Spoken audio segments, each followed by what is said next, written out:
Hello and welcome to Siasat TV. I'm Sumaya Junaid Ahmed bringing you the news. Here are the headlines. Yashwant Sinha, ex-BJP leader, joins Trinamul Congress ahead of Bengal polls. United States President Joe Biden at Quad meet says Prime Minister Narendra Modi, great to see you. Supreme Court agrees to hear pleas seeking reservations for transgenders.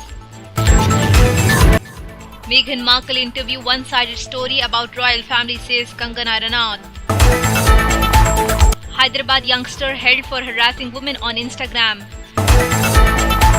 Section 144 remain in place in Bhainsa.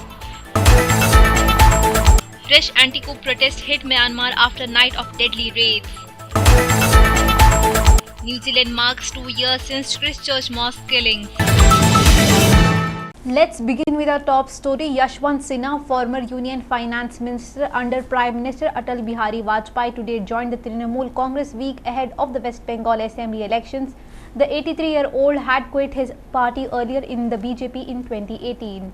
His joining Chief Minister Mamata Banerjee's side is likely to be viewed as price catch for an outfit that has seen a steady outflow of both leaders and cadres in the past few months. Mr. Sinha joined his new party a little after 12 noon at Trinamul Bhavan in Kolkata in the presence of Derek O'Brien, Sudeep Bandyopadhyay and Subrata Mukherjee.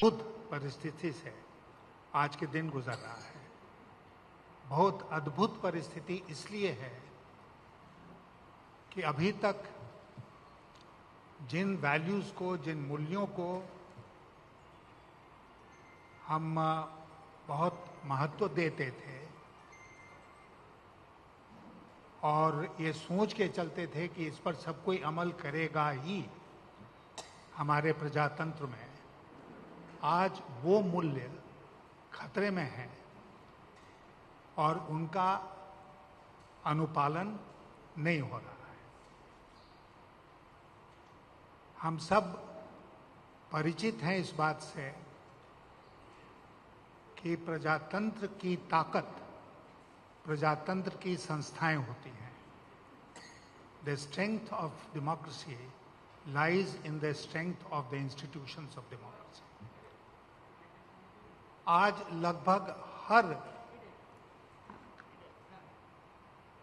Institution, जो संस्था है प्रजातंत्र की, वो कमज़ोर हो गई है और मैं बहुत अफसोस के साथ इस बात को कह रहा हूं कि उसमें देश की जो न्यायपालिका है, जुडिशरी है, वो भी शामिल होती है। इसलिए सरकार के मनमानेपन के ऊपर अंकुश लगाने वाला कोई बचा ही नहीं। Moving on to our next story, United States President Joe Biden on Friday spoke to Prime Minister Narendra Modi at a public event for the first time since taking office, as the two leaders held a virtual meeting along with the Australian Prime Minister Scott Morrison and Japanese Prime Minister Yoshihide Suga. The leaders of the Quad group of nations, a regional alliance seen as a part of efforts to balance China's growing military and economic power, discussed free, open and inclusive Indo-Pacific region as well as coronavirus pandemic. Prime Minister Modi, it is great to see you. President Biden greeted Prime Minister Narendra Modi as he welcomed him to speak. Moving on, Congress leader and former Kerala Chief Minister Oommen Chandy on Saturday said that the party will announce its list of candidates for Kerala Assembly polls on Sunday. Oommen Chandy said Congress will announce its list of candidates tomorrow in Delhi. You all have to wait and know who will be the candidate in the Oommen constituency. When asked if he will be contesting from the Oommen constituency, he said, wait to know who will be the candidate in the Oommen constituency. Oommen is one of the 10 seats out of 91 that Congress is yet to choose a candidate. The Congress party on Friday announced that 81 candidates have been finalized. Out of 91 seats it will be contesting in Kerala. However, it did not announce the names of these candidates. Madhya Pradesh Chief Minister Shivraj Singh Chauhan has said that night curfew might be imposed in Bhopal and Indore from Sunday or Monday in the view of spurt in coronavirus cases in these two districts. He said this during a meeting held on Friday evening to review the coronavirus situation in the state.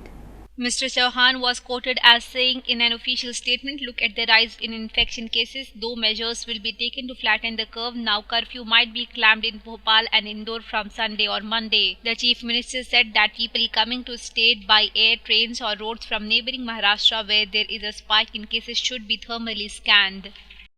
The Supreme Court on Friday agreed to hear a plea seeking direction to treat transgenders as specially and educationally backward classes of citizens and extend reservations in admission in educational institutions and public appointments. A bench comprising of Chief Justice S.A. Bobde and Justice A.S. Bobana asked the petitioners to implead Transgenders Association in the matter within 2 weeks. The court was hearing a plea filed by Advocate Ripak Kansal and others seeking equal employment opportunity to transgenders and ensure non-discrimination. The plea said the notification invites application from Indian nationals male and female only, which it said is a violative of fundamental rights as well as human rights of transgenders. Actor Kangana Reacts on Friday said Meghan Markle's interview with Oprah Winfrey about the royal family was one-sided story.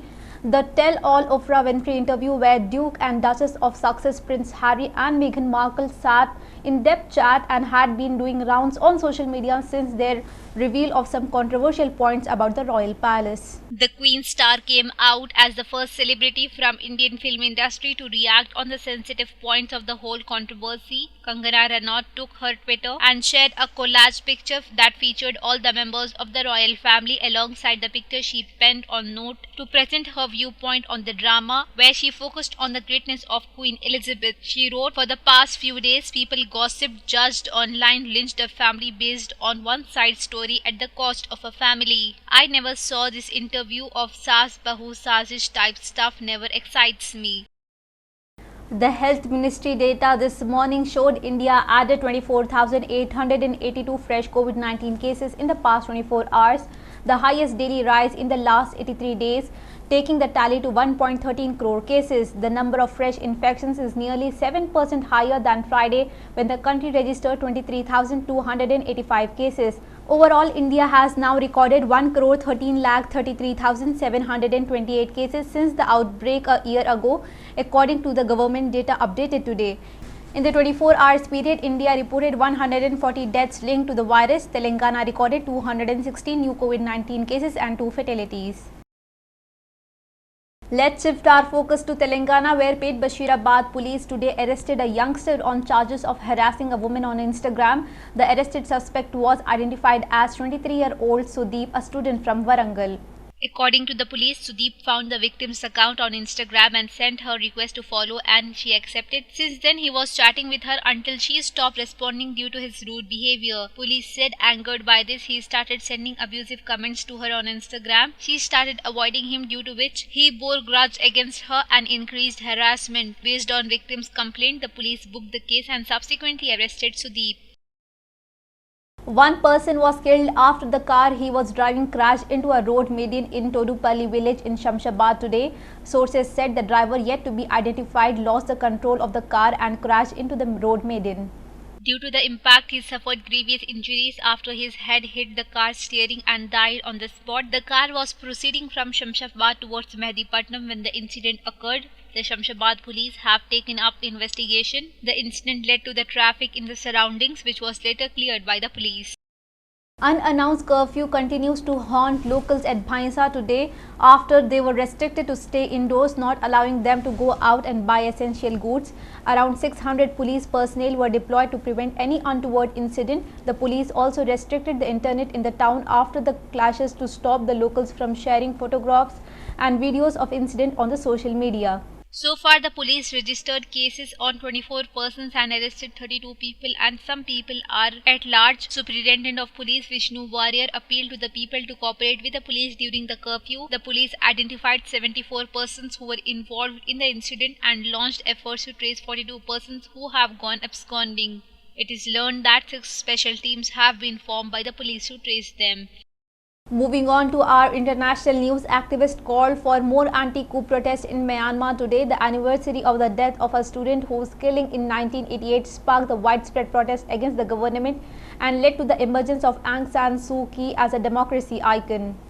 The calls came following an overnight crackdown by the security forces that left at least 3 people dead and several injured in the two Yangon townships. Several people were also reportedly detained or beaten by authorities on Friday night following a nationwide candlelight vigil for slain protesters. Early morning on Saturday, military and police forces also converged at Insane Railways compound in what activists describe on social media as a siege. Turkey Foreign Minister said Turkey is planning to host Afghanistan peace talks in Istanbul in April and Ankara will appoint Afghanistan's special envoy. Minister's comment on Friday come after the United States shared a draft of peace plan calling for replacing Afghanistan's government with power-sharing interim administration pending elections under new constitution. The United States proposal is intended to jumpstart stalled talks in Doha between Taliban and a team including Afghan officials on political settlement to end decades of conflict.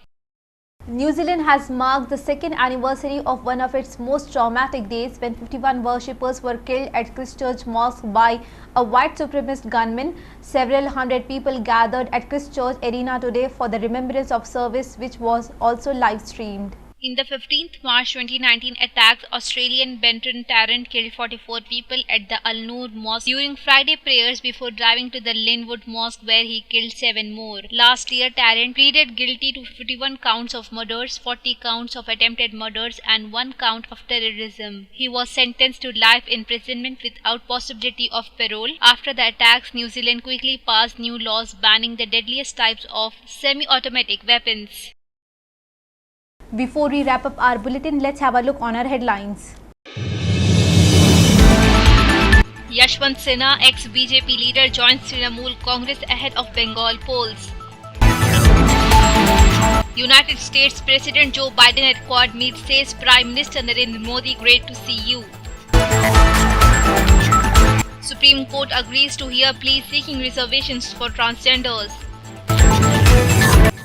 Meghan Markle interview one-sided story about royal family, says Kangana Reacts. Hyderabad youngster held for harassing women on Instagram. Section 144 remain in place in Bhainsa. Fresh anti-coup protest hit Myanmar after night of deadly raids. New Zealand marks 2 years since Christchurch Mosque killings. These were all the updates. More news on the other side. Thank you for your time. For more news, stay tuned to Siasat TV.